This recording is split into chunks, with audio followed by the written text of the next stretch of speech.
So Tony Gilroy has come out and admitted that he and Andor have broken Star Wars canon. They have shit over Star Wars itself, and they have disrespected and tarnished the legacy of George Lucas's vision, and they don't care. And I think that's disgraceful, and I think that Tony Gilroy should never be allowed near Star Wars ever again.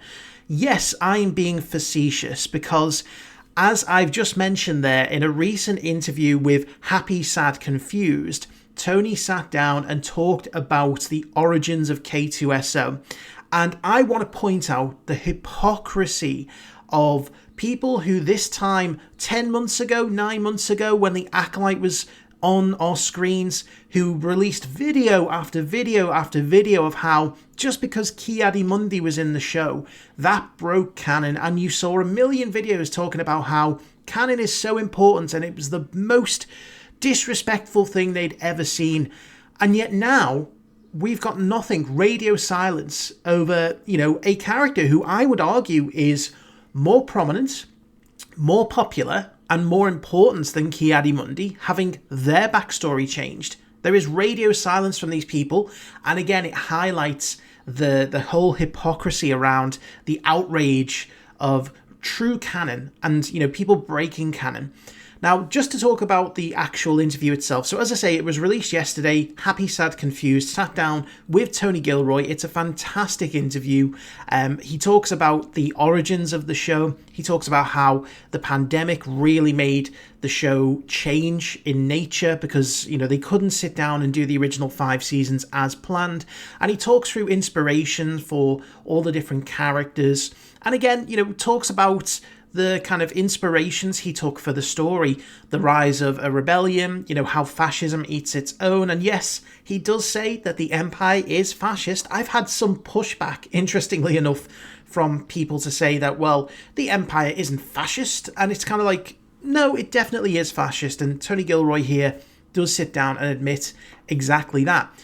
Putting on to the point here that I'm referring to exactly, there's a point in the interview where he sits down and talks about K2SO and, again, how they had bigger plans to have an entire episode revolving around K2SO that they just couldn't do for budgetary reasons. But the interviewer asks him a question about the original origin for K2SO, and he says this. There was a whole bunch of, yeah, and you talk about canon. I mean, canon doesn't, I usually try to deal with it and I'm really sympathetic and into it.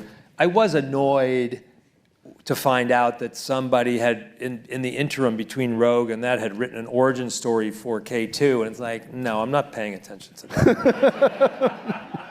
We're not doing that. So yes, for those of you who don't know, K2SO was originally given a backstory in the comic book Rogue One, Cassian and K2SO Special 1. It was a comic released in 2017, and again it was detailing the kind of first meeting of K2SO and Cassian, where Cassian goes to an Imperial facility. They're trying to get, Imperial information. They're not really successful. I'm not wanting to leave empty-handed. They manage to apprehend K2SO. And there's kind of back and forth where, they're constantly trying to reprogram him. It doesn't quite work out. And eventually they do manage to subdue him and get him reprogrammed. But it's an existing backstory for the two of them, but it is only a comic. And as we know, Star Wars isn't afraid of changing up things that are in novels, in comics, in video games. There's been tons and tons of things that have been changed over the last few years that were established elsewhere, but have been, suitably changed to fit the narrative of TV and movies. And again, Tony Gilroy rightfully says that, he tries to keep within the lines, but he wasn't going to go with it. And that's his ultimate decision as the storyteller here. I always think that prominence should be given to the TV screen, whether it's a movie or a TV show. I think that what's on there should come first and foremost. Sure, it's great to have things detailed in books and comics and games, but ultimately they are always going to be the less popular, form of media. And so there's always a risk that someone's going to come in and go, right, well, how often will people have read this book, or how many people will have seen this comic? So they're not really going to know about it. So I'm just going to go in and I'm going to make my own thing up. And I've got no problem with that. As long as you're not touching the huge, huge details, then in my mind, canon can be whatever we really want it to be. Keep the themes going, keep the kind of major story arcs, consistent, but the little details, the little characters, absolutely go ahead and change it if you feel it's going to benefit your story. And that's exactly what Tony did.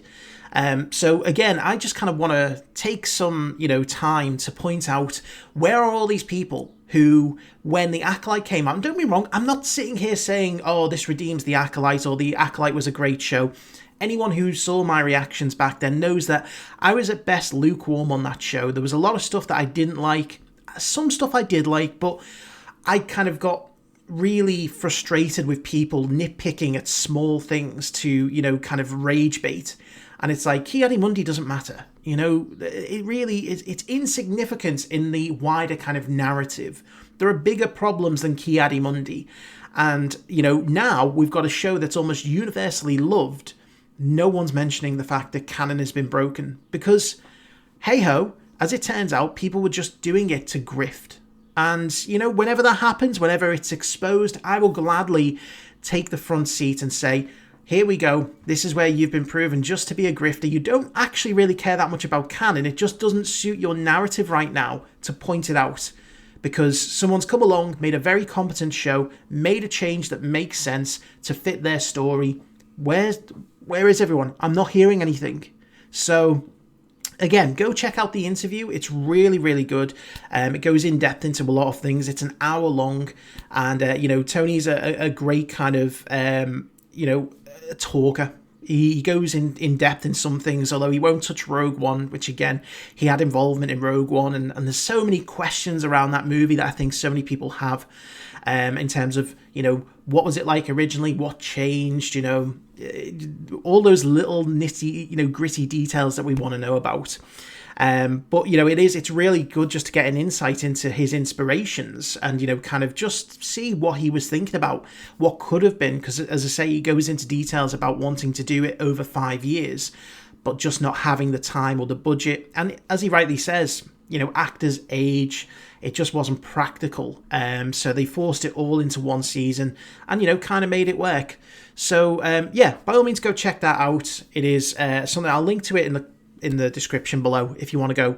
But I just thought it'd be fun to point that out. And, I don't think that Tony Gilroy should never be given another project. I don't know if you'll want to take on another project. But here we go. Once again, canon is whatever you want it to be. Just live and let be. That's all I'm saying.